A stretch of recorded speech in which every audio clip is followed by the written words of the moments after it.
지금 침례 요한이 처형당했을 때가 예수님이 갈릴리 지역에서 사역이 가장 갈등이 가장 심화되는 그 시점.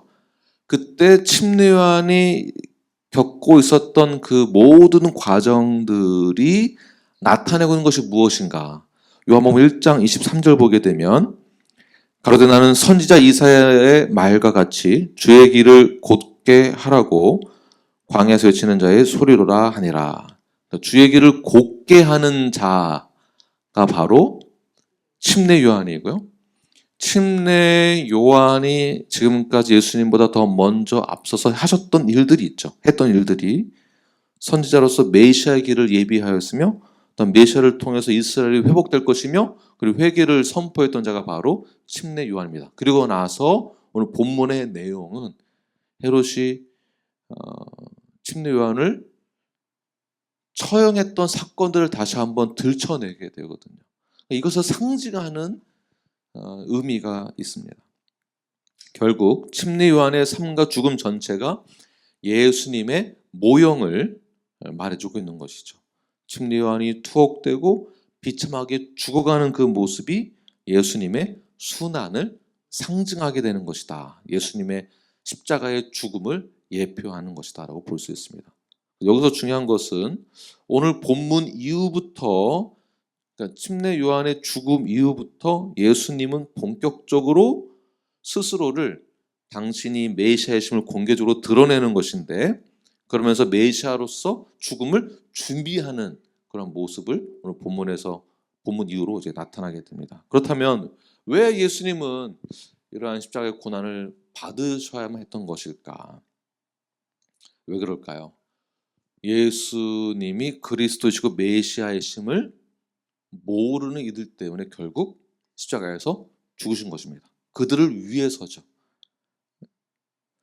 또는 주님을 알지 못하는 이들 때문에 예수님 십자가에서 죽으셔야만 했습니다.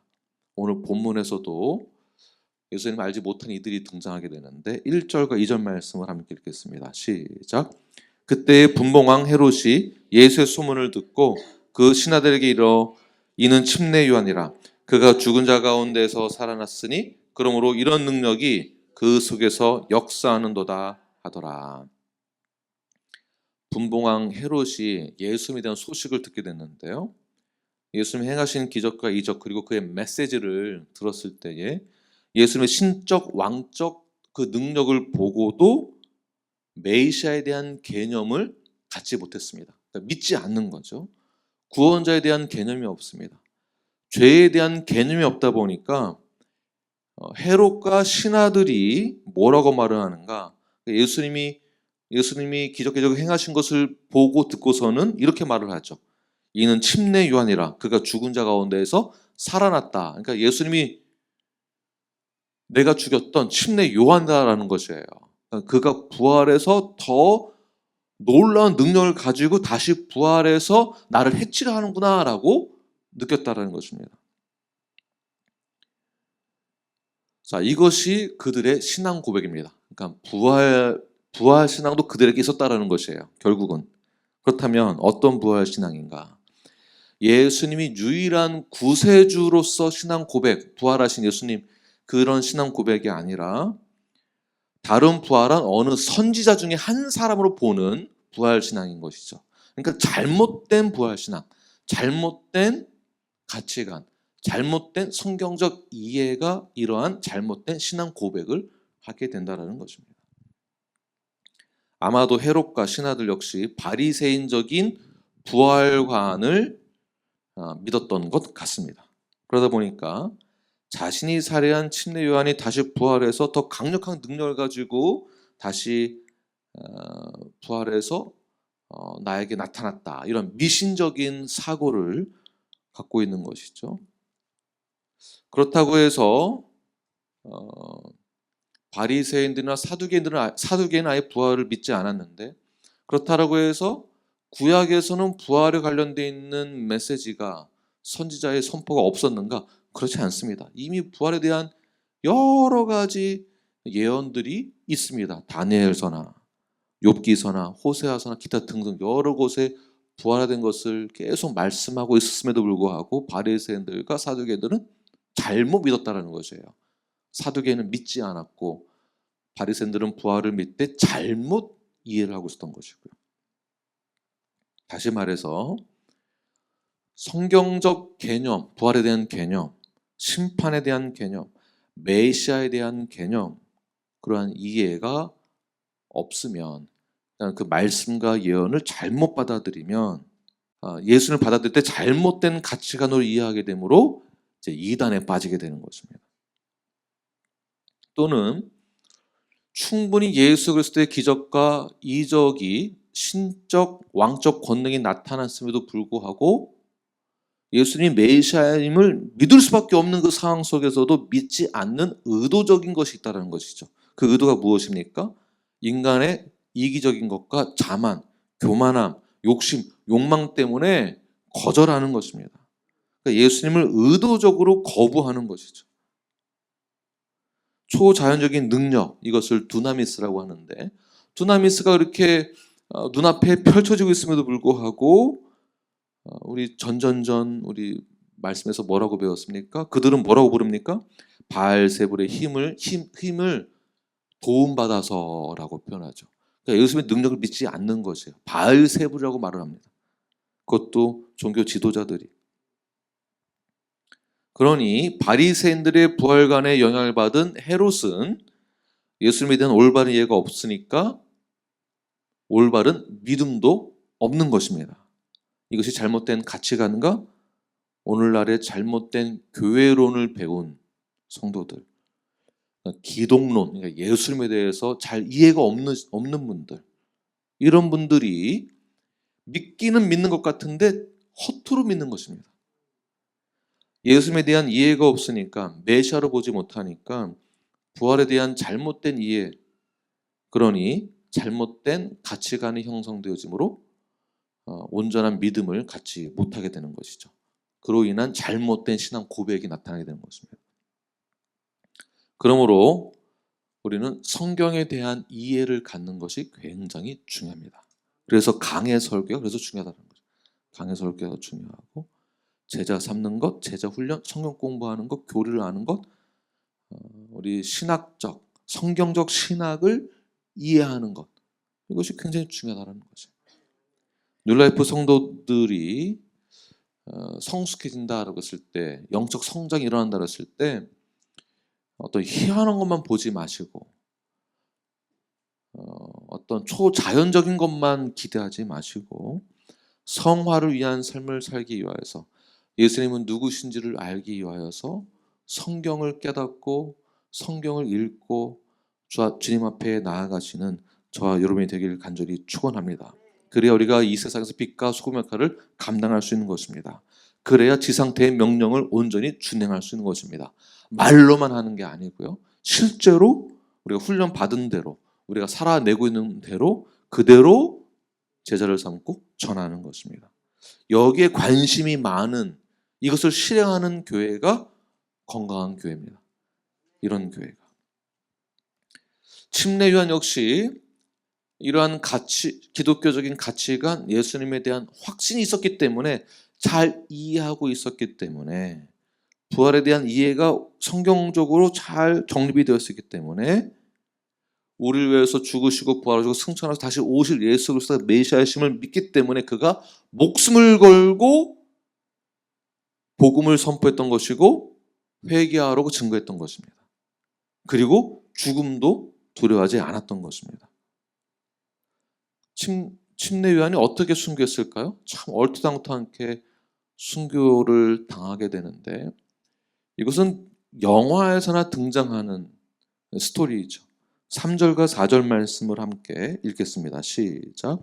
전에 헤롯이 그 동생 빌립의 아내 헤로디아의 일로 요한을 잡아 결박하여 옥에 가두었으니, 이는 요한이 헤롯에게 말하되 당신이 그 여자를 찾아는 것이 옳지 않다 하였습니다.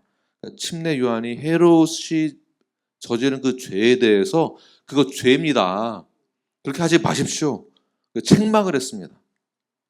어떤 책망이냐면, 헤롯의 동생 빌립의 아내가 헤로디아였는데, 헤로디아가 남편을 버리고 그 형에게 이제 다시 시집을 간 거예요. 그래서 그 사실을 보고 침례 요한이 회개를 촉구하는 것이죠. 그것에 대해서 마치 불만이 많았던 헤로디아가 좋은 기회를 잡게 되는데 8절 말씀 읽겠습니다. 시작. 그가 제 어머니의 시킴을 듣고 이르되 침례 요한의 머리를 소반에 얹어 여기서 내게 주소서 하니. 8절의 내용은 무엇이냐면 헤로디아의 딸 살로메입니다. 살로메가 잔치 때에 춤을 얼마나 이쁘게 췄는지 헤롯이 그것을 보고 너무 좋아하는 거예요. 그래서 너 소원 말하면 내가 다 들어줄게. 공개적으로 그렇게 하는 것이에요. 그래서 그 살로메가 참 비상하죠. 머리가 좋고 정치적이고 어릴 때부터 그것을 보고 배운 것 같습니다. 어떻게 조건을 제시하고 있습니까? 침례 요한의 머리를 목을 베어서 소반에 얹어서 갖다 달라고. 요즘에는 영화에서 이런 거 잘 안 나옵니다. 그러니까 인간으로서 상상할 수도 없는 살해 방법을 그 살로메 그 딸이 그걸 생각해서 어머니를 위해서. 어머니를 왜 위해서 그렇게 했을까요? 엄마가 시켰겠죠. 그렇게 해라. 헤로디아는 욕망과 권력에 눈이 멀었던 것이죠. 욕심, 권력에 눈이 멀면 어떻게 됩니까?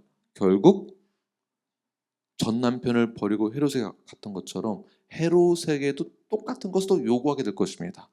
더 부추겨서 더 높은 자리에 올라가게 하려고, 더 높은 왕의 자리에 올라가게 하려고 요구하다가 결국 어떻게 되었는가? 결국 헤롯은 로마 황제에게 반역을 꾸민다라는 죄, 그 모함을 받아서 둘 다 유배를 당하게 되죠. 이러한 욕망과 욕심은 죄다라는 것이 성경에도 나와 있는데 잠언 27장 20절 말씀 우리 함께 읽겠습니다. 시작. 스올과 아바돈은 만족이 없고 사람의 눈도 만족함이 없느니라. 스올과 아바돈이 무엇이냐면 음부와 유명세는 만족이 없다. 그러니까 절대 그 어떤 것으로 사람을 만족할 만한 것은 인간에게는 없다. 그러니까 헤로디아의 끝없는 권력과 정욕에 눈이 멀어서 그녀는 어떻게 했습니까? 가정을 파탄시키고 그 가정의 질서를 무너뜨리고 인륜과 도덕을 파괴하는 악한 자가 되었고요. 그녀의 결말은 결국 비참하게 끝을 보게 되는 것이죠. 그렇다면 헤롯은 어떠한 인물인가? 헤롯은 마가복음 6장 20절에서 잘 표현해주고 있는데요. 함께 읽겠습니다. 시작. 헤롯이 요한을 의롭고 거룩한 사람으로 알고 두려워하여 보호하며 또 그의 말을 들을 때에 크게 번민을 하면서도 어떻게 해요? 달갑게 들음이러라. 무슨 말이냐면 헤롯은 요한의 메시지를 들을 때에 찔림이 있었던 것이에요. 번민도 했습니다. 그런데 헤롯은 요한의 메시지를 듣긴 들었지만 들은 척만 했던 것이죠. 달라질 게 없는 것입니다. 아 그래 알았어 이 정도인 거죠. 결국 복음을 듣고 나서 사람이 결단을 해야 되는데 확고한 결단을 하지 않는다면 그에게 있어서 복음은 어떠한 전혀 쓸모없는 그런 복음이 되는 것입니다. 헤롯은 요한의 설교를 즐겨 들었습니다. 감동도 받았습니다. 느끼기도 했습니다. 그러나 구원의 문턱에는 당도하는 것이 아닌 것이죠. 그 결과가 무엇이냐면 불신자와 같다라는 것입니다. 오늘날 교회의 3대 기적이다 라는 것이 있는데 3대 교회의 기적이 무엇이냐면 첫 번째, 예수님을 믿는다고 하면서 성경은 안 믿는 거예요. 예수를 믿는다고 하면서 성경도 안 믿고 성경을 안 읽어. 이게 첫 번째 기적입니다. 그러니까 여러분들이 성경을 안 읽으시는 게 기적인 거예요. 내가 예수님 믿는다고 하면서. 두 번째 기적은 예수님을 사랑한다고 하면서 전도를 안 하는 성도. 이것이 교회의 3대 기적. 마지막 3대 기적은 제가 성도입니다. 그러니까 이 두 가지도 하지 않으면서 제가 성도입니다라고 거짓말하는 게 3대 기적이라고 말을 하고 있습니다. 그래서 교회에서 가장 중요한 사역이 무엇이냐면 거창하게 말해서는 영혼 구원이고 지상태의 명령이에요. 선교이고, 그러나 교회에서 가장 중요한 사역, 동등하게 중요한 사역이 끊임없이 교회 안에서 성경을 가르치고 복음을 전하고 예수님을 깨닫게 하고 하는 것이 가장 중요한 사역이에요. 그래서 성경의 힘, 그래서 하는 것입니다. 성경의 힘을 우리 눌라이프의 기적 중에 하나, 멤버이면서 언약서에 사인하셨음에도 불구하고 성경의 힘을 아직도 하지 않는 분이 계시다면 이것은 정말 기적입니다. 우리 멤버라고 하는데, 언약서에 사인도 하고 멤버라고 하는데 제자훈련을 받지 않는다. 기적이에요, 기적. 그러면서 저는 눌라이프 성도입니다라고 말하는 것 자체가 기적이다라는 거죠. 지금 이게 왜 이렇게 이런 말이 나오냐면 헤롯이 그러한 상태였기 때문에 그렇습니다. 말씀을 듣긴 들어도 거부는 하지 않지만 믿지 않는 거예요. 오늘 본문을 통해서 발견할 수 있는 교훈이 무엇입니까? 첫 번째는 그러므로 침례 요한처럼 죄에 대해서는 분명하게 선포하고 회개를 촉구해야 합니다. 그러니까 교회 안에서도 우리 형제와 자매 안에서도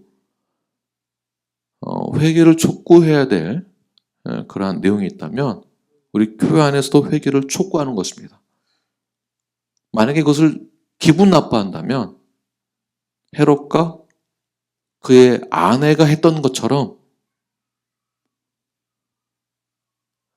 기분 나빠한다면 동일한 것입니다. 제가 봤을 때 말씀을 받아들이지 않겠다라는 것이죠.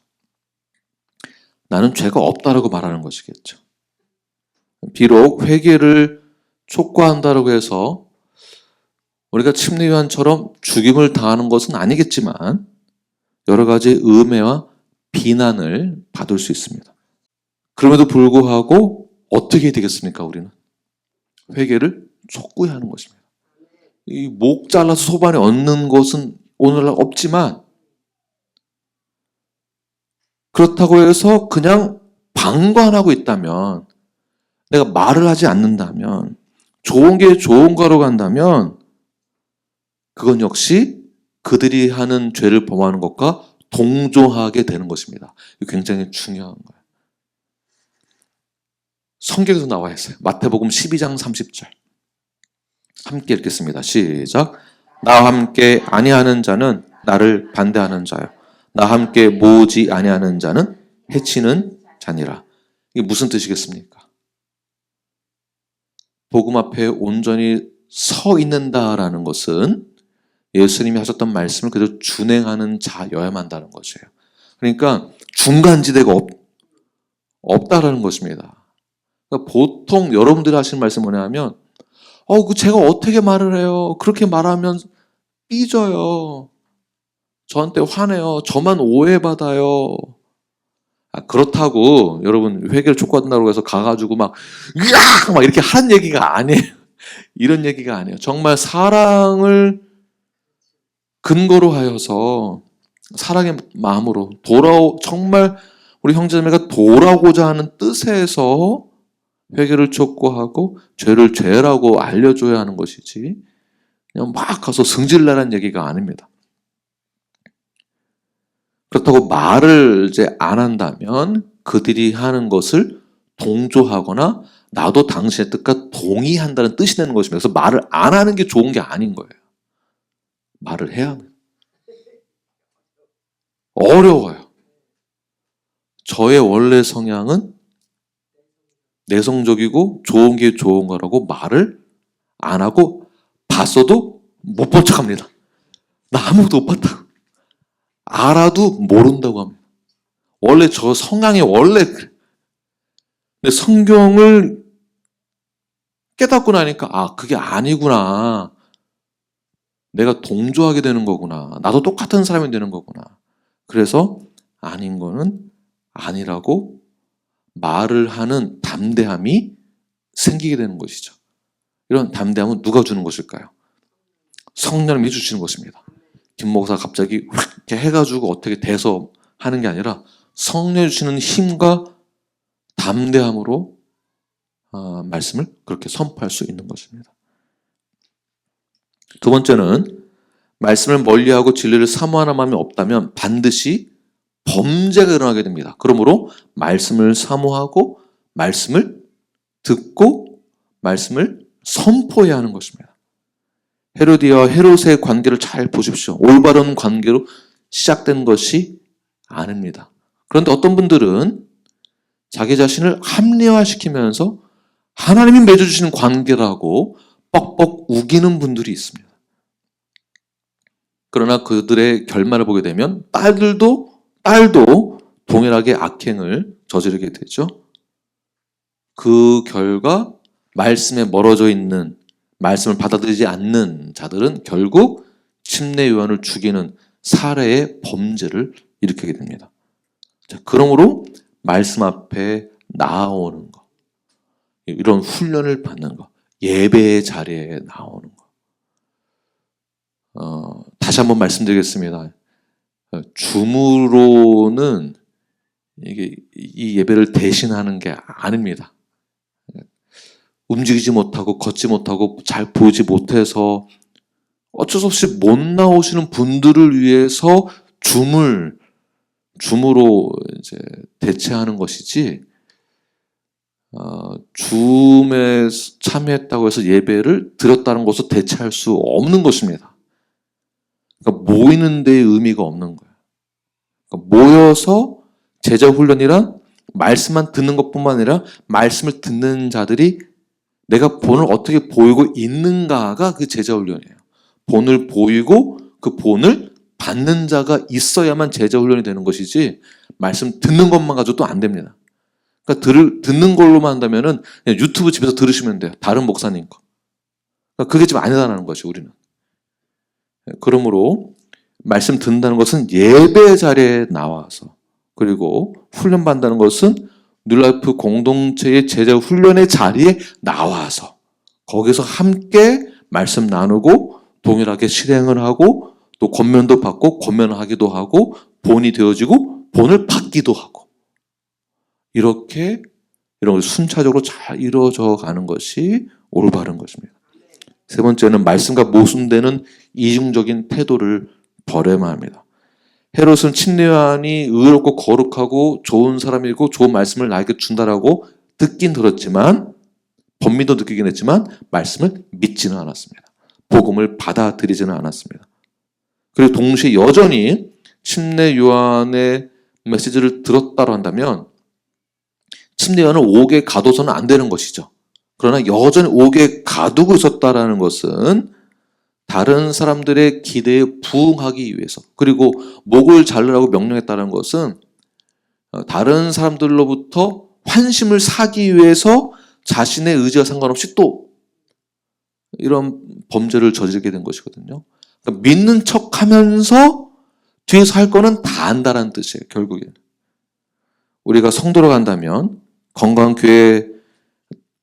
교회다로 간다면 말씀에 대해서, 제자훈련 받은 것에 대해서, 멤버십에 대해서, 언약에 대해서 확실하게 지킬 것은 지키고 가야 하는 것입니다. 겉으로는 이게 굉장히 중요합니다. 내가 예수 믿습니다라는 이 표현과 믿는다라는 신앙 고백이 중요한데, 내가 믿는다라고 했을 때 그러면 무엇을 어떻게 믿을 건가가 나와야 되거든요. 그냥 믿는다가 아니라 그 믿는다라는 수평적인 약속이, 믿음의 증거가, 믿음의 반응이 수평적으로는 약속으로 나타내야 됩니다. 여기 안에서도. 그냥 믿는다고 하지 말고. 그러니까 맹목적으로 믿는다고 믿으십시오. 아멘. 그러니까 이것만 가르쳤기 때문에 그냥 믿는다고만 하지 뒤돌아서면은 어떻습니까? 모순된 행동은 제일 많이 해요. 그러니까 주여 삼창은 막 하고 방언으로 기도하고 막 하는데 이 기도 시간 끝나면 모순된 행동을 왜 이렇게 많이 하는지 욕도 많이 하고 이간질도 많이 하고 그러니까 나만 사람들에게 보여주려고 하는 건 굉장히 잘하는데 실제로는 신앙생활과 성숙함은 전혀 보이지 않고 그러니 그 사람 때문에 교회 안 나온다고 말 나오는 거 아니겠습니까? 우리가 성도라고 한다면 성도는 뉴라이프 교회를 말하는 거죠. 그게 성도이죠. 우리가 뉴라이프 교회 성도다라고 한다면 성도라는 타이틀만 가지고 있는 것이 아닙니다. 목사도 마찬가지입니다. 목사라는 타이틀이 나를 구원시켜주는 거 아닙니다. 예수님의 말씀에 대해서 성경에 대해서 호감은 갖고 있으면서 복음에는 말씀에는 크게 반감은 갖고 있지 않으면서 관심도 없고 교회 사역과 제자훈련에 참여하지 않는다. 이것이 문제가 된다는 것입니다. 여러분 잘 들으십시오. 그리고 오늘 방송 유튜브로 이제 나가고 나서도 들으신 분들 잘 들으십시오. 내가 진정 주님의 말씀을 믿고 따르기로 결단했다면 말로만 믿는다고 하는 것이 아니라 내가 큰 교회에 큰 반대는 안에 그것이 문제가 안 된다고 생각하지 마십시오. 헤롯도 복음에 대해서는 큰 반대는 하지 않았습니다. 그러나 그의 모순된 행동이 어떠한 결말을 보게 됐습니까? 그럼 우리는 믿는다고 한다면 내가 믿는 바 그대로 실천하는 그 현장의 자리에 있어야만 합니다. 이것이 나에게 신념이 되어야 하는 것이고요. 그 신념은 나를 올바른 신앙의 길로 안내해 주게 됩니다. 이 신념이 없으면은 올바른 신앙의 길로 가지 못하게 되는 것입니다. 비록 어려움이 있고 비난이 있고 따돌림을 당하기도 하고 손가락질 당하고 생명의 위협을 느끼기도 하고 비참하게 되는 경우가 있다 할지라도 침례 요한은 절대 그 자리에서 뒤로 물러서지 않았습니다. 목이 잘리는 순간까지도. 그때 오히려 그 순간에 복음을 더 전하는 것입니다. 내 믿는 바, 그 신념을 그대로 증거하는 것입니다. 진정성 있게, 그리고 끈기 있게. 여러분 포기하지 마십시오. 그리고 인내하십시오. 근데 이러한 인내도 내 힘으로는 안 되지만 성령님에게 기도하십시오. 성령님 저에게 그런 인내를 주세요. 끈기를 주세요. 그 인내와 끈기 어떤 끈기냐 하면 그냥 말씀대로 살아내겠습니다. 그리고 우리 교회와 공동체 안에서 내가 맺은 이 언약을 내가 지키겠습니다. 근데 이 지키기 위해서 나는 발버둥 치고 있는데 이거를 공격하는 못하게 하는 분들이 계시죠. 바로 사탄입니다. 사탄이 공격합니다. 끝까지 하지 못하도록. 성경임 하려고 하면은 여러분 짜증나시죠? 왜 이런 걸 시켜가지고 힘들어 죽겠는데 바쁜데 그 짜증 평소에는 멀쩡하다가 하려고만 하면은 짜증난다. 이게 사탄이 주는 마음이에요. 그때 기도하시는 겁니다. 성령님 저 끈기 주세요. 인내해 주세요. 포기하지 않게 해주세요. 그리고 기도하시면서 하루에 챕터 3장. 네, 3장. 때로는 하루 스킵하기도 하죠. 그때 길티 필링이 있을 수 있습니다. 그렇지만 기도하면서 인내하기를, 끈기하기를 주세요. 그럴 때 어떻게 되겠습니까? 기도하시는 거예요. 성령님 이런 나쁜 마음 안 갖게 그리고 사탄아 물러가라. 이 마음을 나의 마음을 뒤집어 놓는 게 사탄이거든요. 그 사탄에 물러가라고 기도하시면서 성실하게 내가 가야 할 그 길을 온전하게 갈 수 있도록 기도하십시오. 성경의 힘, 가정에서 성경의 힘 하시고 가정에서 함께 나누십시오. 아이들 있는 가정은 아이들과 함께. 하나님이 주신 소망이 되는 것입니다. 이런 거예요. 포기하지 않고 우리가 한 영혼으로 계속 기도하고 또 땡겨주고 계속 비난하지 말고 땡겨주고 성실하게 주님이 인도하시는 그 길을 향하여서 온전히 갈 수 있도록 어떻게 해요? 성실하게 끈기 있고 진정성 있게 포기하지 말고 이렇게 끝까지 주님이 원하시는 그 길을 향하여 점점점 성화를 이루어 나아가시는 건강한 눌라프 교회가 되길 간절히 축원합니다.